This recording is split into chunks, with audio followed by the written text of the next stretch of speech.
नमस्कार दोस्तों, आप सभी का स्वागत है आपके अपने YouTube चैनल गुरुकुलम पॉइंट्स पर।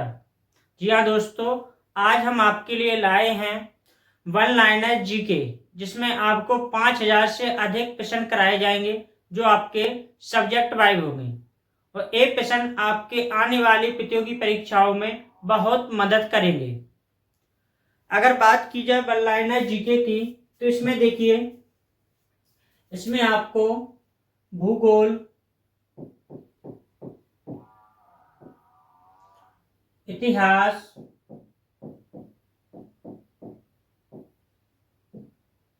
नागरिक शास्त्र,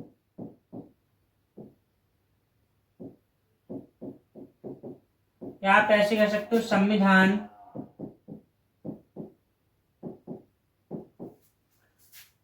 आगे अर्थशास्त्र, अर्थशास्त्र, विज्ञान,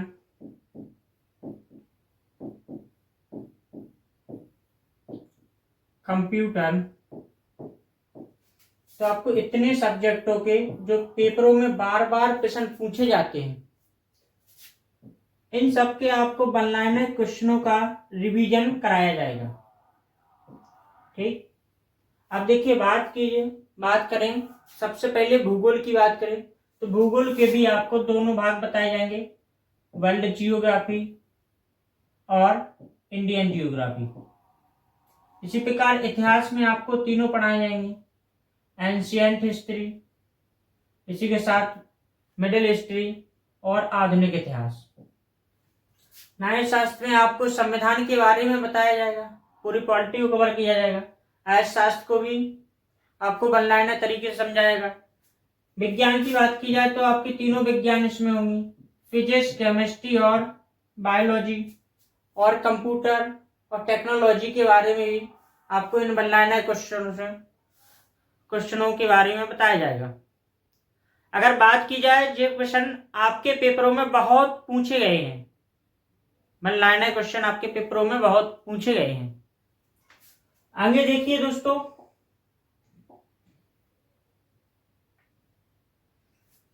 आपका पहला सब्जेक्ट है भूगोल, और भूगोल में बात करना है तो आपको वर्ल्ड जियोग्राफी पर बात करना है। वर्ल्ड जियोग्राफी पर बात करना है। वर्ल्ड जियोग्राफी में यहां देखिए, पहला प्रश्न क्या कहता है, भूगोल का जनक किसे माना जाता है? भूगोल का जनक किसे माना जाता है? तो आपका आंसर हो जाएगा हेकेटियस। क्या आंसर हो जाएगा? हेकेटियस। क्वेश्चन नंबर 2 देखिए, भूगोल शब्द का सर्वप्रथम प्रयोग किसने किया था? तो आपका आंसर हो जाएगा एराटोस्थेनीज, यूनान। तीसरा प्रश्न देखिए क्या कहता है, भूगोल के नामकरण और प्राथमिक स्तर पर व्यवस्थित स्वरूप प्रदान करने का श्रेय किसे जाता है? तो यूनान के निवासियों को भूगोल को व्यवस्थित और नामकरण के प्राथमिक स्वरूप किसे जाता है? यूनान के निवासियों को। अगला 4वें नंबर का प्रश्न क्या है, भूगोल यानी जियोग्राफी का अर्थ क्या है? तो इसका आंसर होगा पृथ्वी का वर्णन। 5वां प्रश्न, जस पीरियोडस, पृथ्वी का वर्णन नामक पुस्तक किसकी है? तो हेकेटियस की है। जस पीरियोडस नामक पुस्तक किसकी है? हेकेटियस की है। 6वां प्रश्न देखिए, वर्तमान भूगोल का जनक किसे माना जाता है? तो आपका अलेक्जेंडर वॉन हम्बोल्ट को माना जाता है। अलेक्जेंडर वॉन हम्बोल्ट को वर्तमान भूगोल का जनक माना जाता है। 7वां प्रश्न, व्यवस्थित भूगोल का जनक किसे माना जाता है? तो एराटोस्थेनीज को माना जाता है। देखिए, भूगोल का जनक माना जाता है हेकेटियस को, व्यवस्थित भूगोल का एराटोस्थेनीज, और वर्तमान भूगोल का जनक अलेक्जेंडर वॉन हम्बोल्ट को माना जाता है। 8वां प्रश्न, विश्व ग्लोब का निर्माता किसे माना जाता है? विश्व ग्लोब का निर्माता मार्टिन बेहर को माना जाता है, मार्टिन बेहम। इसके बाद 9वां प्रश्न, भौतिक भूगोल का जनक किसे माना जाता है? पैलियोडोनियन को माना जाता है। पैलियोडोनियन को भौतिक भूगोल का जनक माना जाता है। 10वां प्रश्न देखिए, सांस्कृतिक भूगोल का जनक किसे माना जाता है? सांस्कृतिक भूगोल का जनक कार्ल ओ सॉयर को माना जाता है। कार्ल ओ सॉयर को माना जाता है। अगला प्रश्न, विश्व मानचित्र का निर्माता कौन है? अनेक्जीमेंडर। विश्व मानचित्र का निर्माता कौन है? अनेक्जीमेंडर। 12वां प्रश्न, भौगोलिक विश्वकोश का रचनाकार किसे माना जाता है? स्ट्राबो को कहा जाता है। भौगोलिक विश्वकोश का रचनाकार स्ट्राबो को कहा जाता है। 13वां प्रश्न देखिए, सूक्ष्मतम अणुओं से लेकर महाकाय आकाशगंगा के सम्मिलित स्वरूप को कहा जाता है ब्रह्मांड। क्या कहा जाता है? ब्रह्मांड कहा जाता है। 14वां प्रश्न देखिए, ब्रह्मांड की उत्पत्ति से संबंधित महाविस्फोटक सिद्धांत बिग बैंग थ्योरी किसने दिया था? तो आपका आंसर हो जाएगा एब जॉर्ज लेमेंटियर। एब जॉर्ज लेमेंटियर आपका सही आंसर हो जाएगा। तो आपने कितने प्रश्न किए? 14। अब देखिए 15वें प्रश्न पे अगर बात की जाए,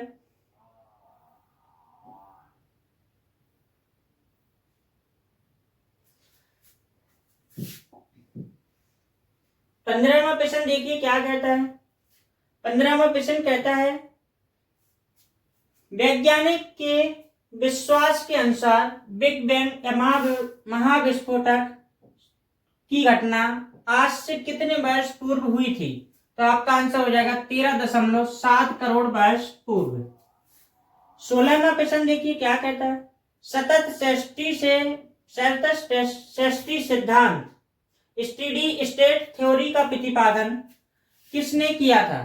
थॉमस गोल एवं हरमन बॉडी ने 1948 में किया था। 17वां प्रश्न, दोलन सिद्धांत पल स्टेटिंग यूनिवर्स थ्योरी का प्रतिपादन किसने किया था? Doctor Allan Sandage. अगला प्रश्न 18वां, ब्रह्मांड की उत्पत्ति का स्थिति सिद्धांत का प्रतिपादन किसने किया था? अलेन गुथ ने किया था। अलेन गुथ ने 1980 में ब्रह्मांड की उत्पत्ति का सिद्धांत प्रतिपादित किया था। 19वें प्रश्न की बात की जाए तो 19वां प्रश्न देखिए क्या कहता है, ब्रह्मांड के रहस्य से संबंधित हिग्स बोसोन को अन्य किस नाम से जाना जाता है? इसका नाम है गॉड पार्टिकल। क्या नाम है? God particle. 20वां प्रश्न देखिए, गॉड पार्टिकल की खोज किसने की?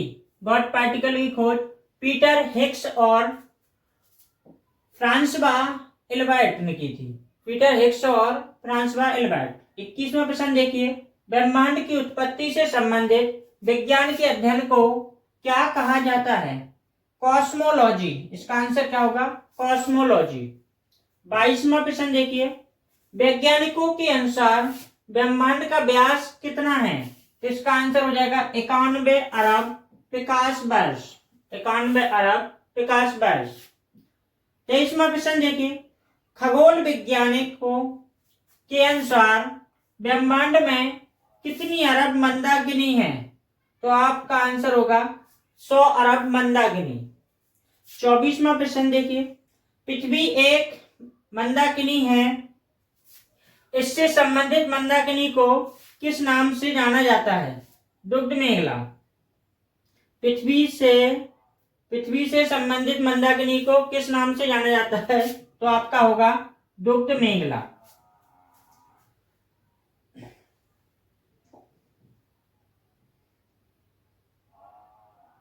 25वें प्रश्न पे अगर बात की जाए तो 25वां प्रश्न देखिए क्या कहता है। 25वां प्रश्न कहता है, दुग्ध मेघला की आकृति किस प्रकार की है? तो आपका आंसर हो जाएगा सर्पिला आकार की। 26वां प्रश्न देखिए, दुग्ध मेघला के सर्वप्रथम किसने देखा? दुग्ध मेघला को सर्वप्रथम किसने देखा? तो आपका आंसर हो जाएगा गैलीलियो ने।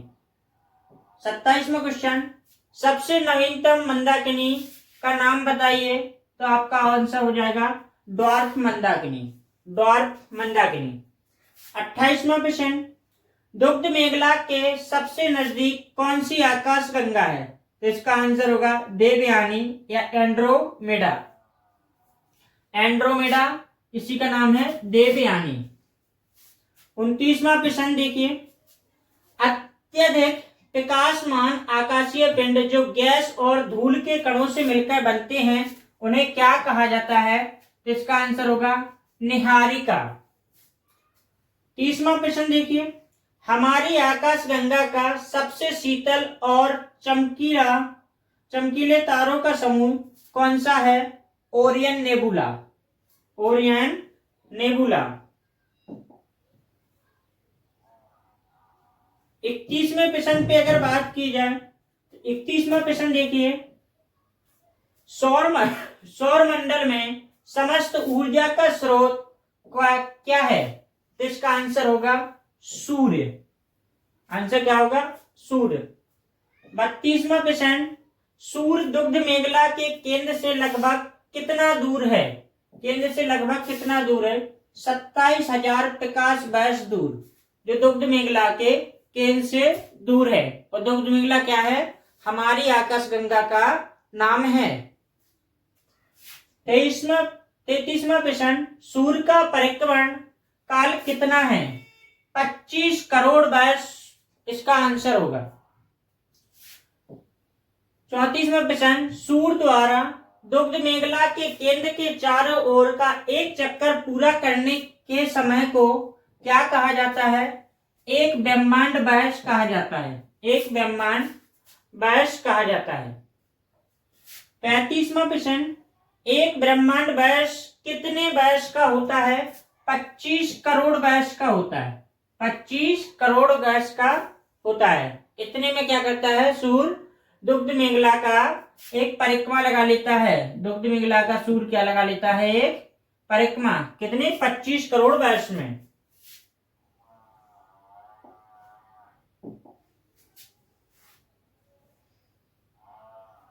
37वां प्रश्न देखिए, 37वां प्रश्न कहता है,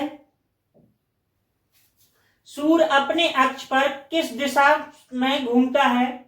पूरब से पश्चिम की ओर घूमता है। सूर्य अपने अक्ष पर पूरब से पश्चिम की ओर घूमता है।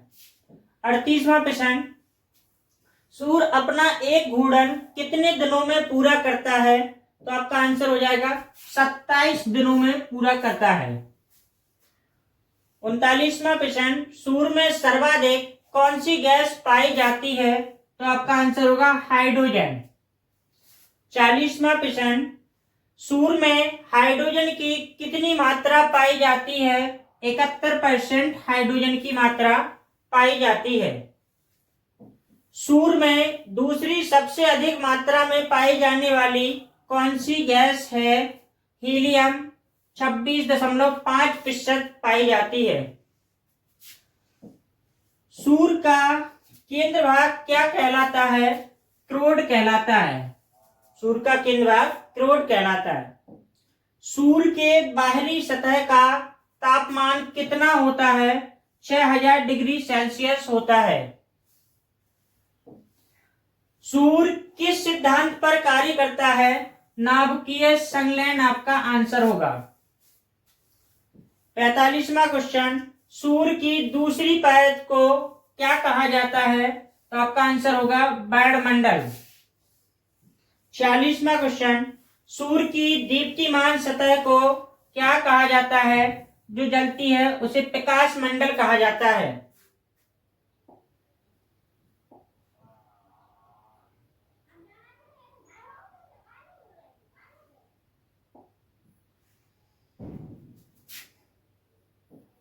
सैतालीसवां प्रश्न देखिए, सूर्य के केंद्र का तापमान कितना होता है? तो आपका आंसर होगा 15 मिलियन डिग्री केल्विन।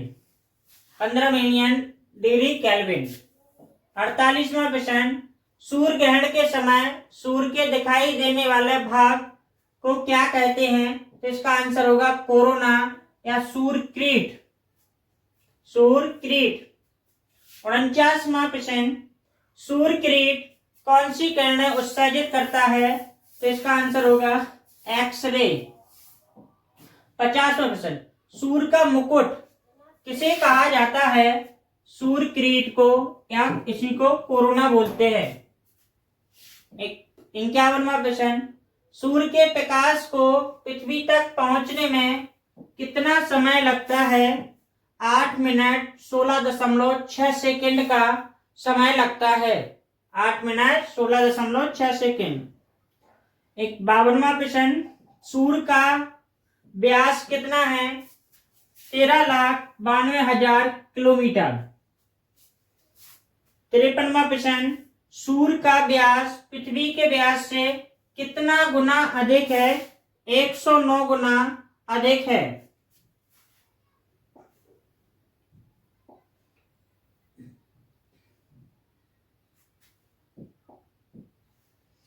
चौवनवां प्रश्न देखिए क्या कहता है? सूर्य हमारी पृथ्वी से कितना गुना बड़ा है?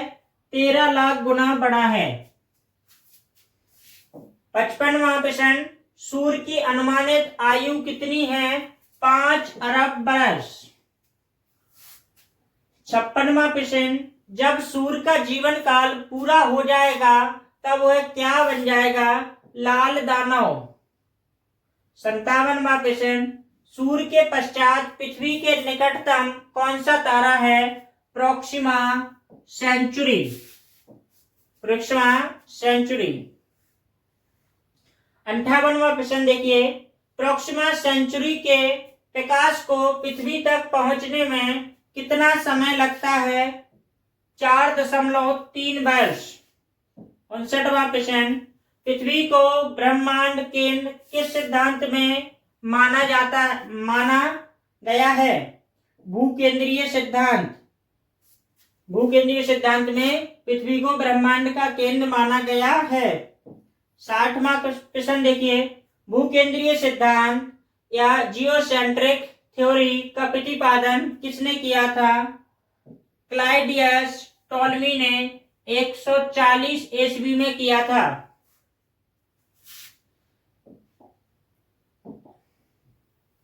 अब 61वां प्रश्न देखिए। 61वां प्रश्न देखिए क्या कहता है? सूर्य ब्रह्मांड का केंद्र है तथा सभी ग्रह इसकी परिक्रमा करते हैं। इस सिद्धांत को क्या नाम दिया गया? इसको दिया गया सूर्य केंद्रीय सिद्धांत, हेलियोसेंट्रिक थ्योरी। Heliocentric theory. इसके बाद 62वां क्वेश्चन, सूर्य केंद्रीय सिद्धांत हेलियोसेंट्रिक थ्योरी का प्रतिपादन किसने किया था? Nicolaus Copernicus. Nicolaus Copernicus.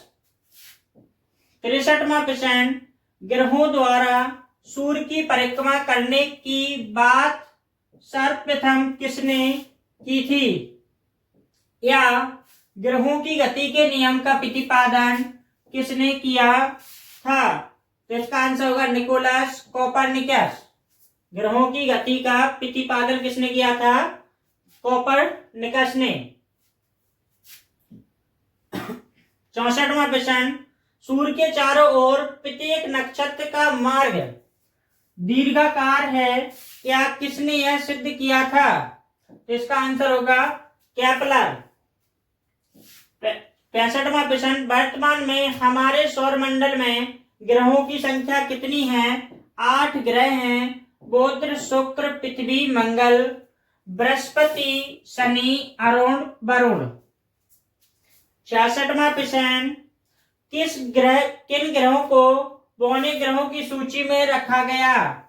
आपका आंसर होगा प्लूटो, सेरेस, एरेस, मेकमैक, हुमा। 5 ग्रह हैं जिन्हें बौनों ग्रह की सूची में रखा गया, प्लूटो, सेरेस, एरेस, मेकमैक, हुमा।